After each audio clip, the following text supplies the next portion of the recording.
Hello and good morning our dear student. आप लोगों का चैप्टर 14 जो है वो एंड हो गया। आज मैं आप लोगों को चैप्टर 15 जो ज्योग्राफी का है उसको आप लोगों को एक्सप्लेन करूंगा।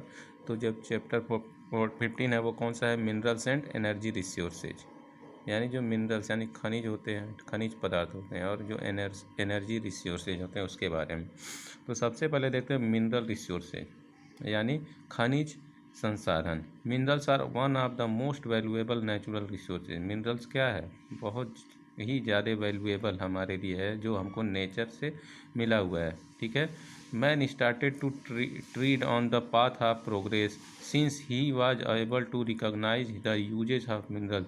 जैसे जैसे आदमियों ने स्टार्ट किया क्या करना, अपने पथ पे प्रोग्रेस करना, ठीक है ना, अपने रास्ते पे प्रोग्रेस करना, प्रगति करना, वो किसकी वजह से हुआ? किसका यूज करके? मिनरल्स का यूज करके ही वो आगे बढ़ा। The story of man's progress is the story of minerals too. जो स्टोरी मैन यानी हम लोगों की जो प्रोग्रेस है वो क्या है, किस पे डिपेंड है? वो मिनरल्स पे ही डिपेंड करती है। ठीक है ना। वो हम दोनों क्या है, ये प्रक्रिया, प्रोग्रेस की प्रक्रिया, मैंस की जितनी भी प्रोग्रेस है वो मिनरल के साथ साथ चलती है। The essentiality of the minerals can be जज from the fact that every new stage of human development is related to the discovery of an important mineral। जितना भी हम लोग का ह्यूमन डेवलपमेंट हुआ है वो किससे रिलेट करता है? वो किसकी डिस्कवरी से? मिनरल की डिस्कवरी से। ठीक है ना। तो इसलिए मिनरल क्या है, हमारा बहुत ज़्यादा इम्पॉर्टेंट होता है। और जितने भी स्टेज हैं ह्यूमन डेवलपमेंट के वो सारे किसी न किसी मिनरल्स के नाम पे ही हैं। जैसे हम लोग जैसे जैसे जिस मिनरल की खोज होती गई उसी तरह से हमने क्या किया, उस एज को डिवाइड कर दिया जाए। जैसे स्टोन एज, हमारा जो पुराना जितना भी एज है उसमें स्टोन एज के नाम से जाना था। स्टोन क्या है? एक मिनरल है। कॉपर एज, कॉपर भी एक मिनरल है। ब्रॉन्ज एज, ये भी क्या है? ब्रॉन्ज भी एक मिनरल है। आयरन एज, जो अभी भी आयरन एज ही चल रहा है। ठीक है ना। तो ये भी क्या है, ये सारे क्या हैं, किस पे डिपेंड करते हैं? वो मिनरल्स पे करते हैं। इसीलिए हमारा जितना भी एज है, युग है, वो सारा किस पे डिपेंड करता है? वो सारा हमारे जितने मिनरल्स हैं उनके नामों पे। Minerals include all material taken out from the earth of by mining. अब जितने भी मिनरल्स हैं वो कहाँ से निकाले जाते हैं? जो मटेरियल हैं वो कहाँ से? अर्थ में माइनिंग करके, यानी खान बना के वहाँ से निकाला जाता है माइनिंग के माध्यम से। They remain deep under the surface of the earth in the rocks. और ये कहाँ पे मिलते हैं? जो डीप यानी बहुत ही गहराई, अर्थ की गहराई में से जो उसका धरातल होता है वहाँ से निकलते हैं, यार रॉक के अंदर से निकलते हैं। The resources which are obtained from the rocks under the ground are called mineral resources. जितने भी क्या हैं रॉक्स में से या अर्थ के अंदर से निकाले जाते हैं उनको क्या बोला जाता है? मिनरल रिसोर्सेज बोले जाते हैं, जो ग्राउंड से निकाले जाते हैं। ठीक है। As modern life is totally dependent on machine. और हमारी जो मॉडर्न लाइफ है वो किस पे टोटली डिपेंड करती है? वो मशीनों पे करती है। It is necessary to master the knowledge and application of mineral. इसके वजह से हमको जितने भी नए नए मिनरल उसका नॉलेज होना क्या है, बहुत ही कंपलसरी है। The modern manufacturing industry depend on the basis of machinery made from mineral. जो मॉडर्न मैन्युफैक्चरिंग यानी जो भी मैन्युफैक्चरिंग इंडस्ट्री है, ठीक है ना, कारखाने, उद्योग हैं, वो किस पे डिपेंड करते हैं? वो किसके बेसिस पे करते हैं? वो जितने भी मशीनरी उसमें यूज किए जाते हैं वो किसके बने होते हैं? मिनरल्स के बने होते हैं। The ability to make steel from iron है led to the manufacturing of locomotive. अब जो आयरन से क्या होता है, स्टील बनाया जाता है, या स्टील से आयरन बनाया जाता है, ये सारी मैन्युफैक्चरिंग क्या कहलाती है? Locomotive, steam ship, cars, ornament, cutlery, tools, ये सब किससे? सारी चीज़ें क्या है, मिनरल से ही बनाई जाती हैं। Steel is utilize in bridge construction and industry construction. जो स्टील का यूज कहाँ पे होता है? ब्रिज बनाने में होता है, इंडस्ट्री कंस्ट्रक्शन में होता है। कॉपर का जो यूज है वो किसके? इलेक्ट्रॉनिक्स सामानों के लिए बनाने में काम में आता है। टिन किसके मेकिंग में काम आता है? कैंस बनाने के कार्य में, जिसमें हम क्या करते हैं, फूड वगैरह प्रिजर्व करते हैं।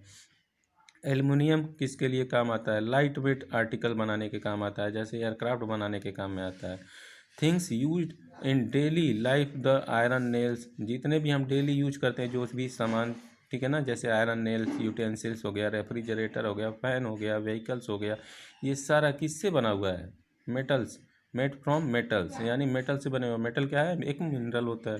Minerals are natural chemical compound found in rocks and ores. जो मिनरल्स होता है वो क्या होता है, केमिकल कंपाउंड होता है, नेचुरल केमिकल कंपाउंड होता है, ठीक है ना। ये कहाँ मिलता है, रॉक्स और ओर्स के रूप में हमको मिलता है, ओर्स के रूप में, ठीक है ना। They are formed through various geological processes taking place in the अर्थ।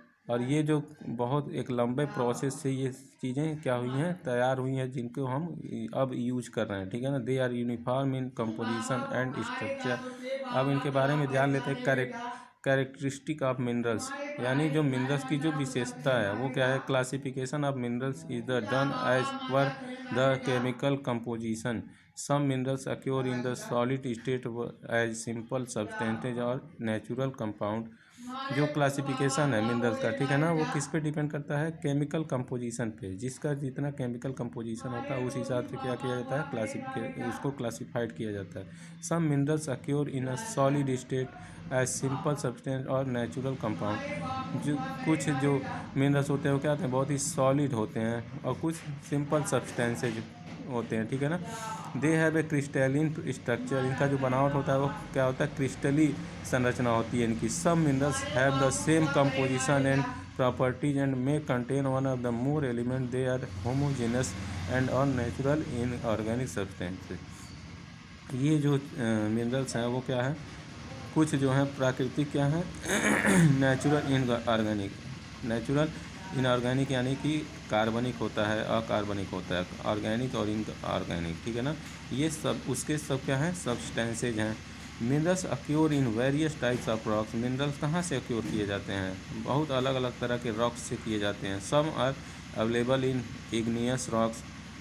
अब इसमें कुछ जो अवेलेबल रहते हैं मिनरल्स वो इग्नियस रॉक्स में होते हैं, while other in sedimentary rocks. Minerals brought out in their raw of natural state from the earth's depths are called mineral ores। ये सारे जितने भी रॉक्स हैं, सेडिमेंट्री रॉक्स हो गया, ठीक है ना, इग्नियस रॉक्स हो गया, ये सारे इसमें सब मिनरल्स के भरे हुए हैं, ठीक है ना। इससे ही मिनरल्स क्या किया जाता है, निकाला जाता है। और जो अर्थ के डेप्थ यानी गहराई से निकाला जाता है उसको मिनरल्स और बोले जाता है।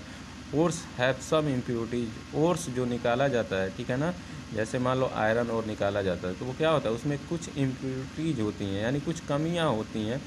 फिर उसको क्या किया जाता है, एक प्रोसेस के द्वारा, ठीक है ना, उन मिनरल्स को क्या किया जाता है, फिल्टर करके फिर से क्या किया जाता है, उसको अच्छी तरीके से यूज के लायक बनाया जाता है, ठीक है। On the basis of their physical and chemical properties, colour, hardness, ductility, conductivity, opacity and solubility are the physical properties of minerals, ठीक है ना। ये सारी चीज़ें हैं मिनरल्स की प्रॉपर्टीज़ हैं, फिजिकल प्रॉपर्टी। इनको मैं नेक्स्ट चैप्टर में बताऊंगा, ठीक है ना। तब तक इस चैप्टर को आप लोग रीड करते रहिए। Thank you.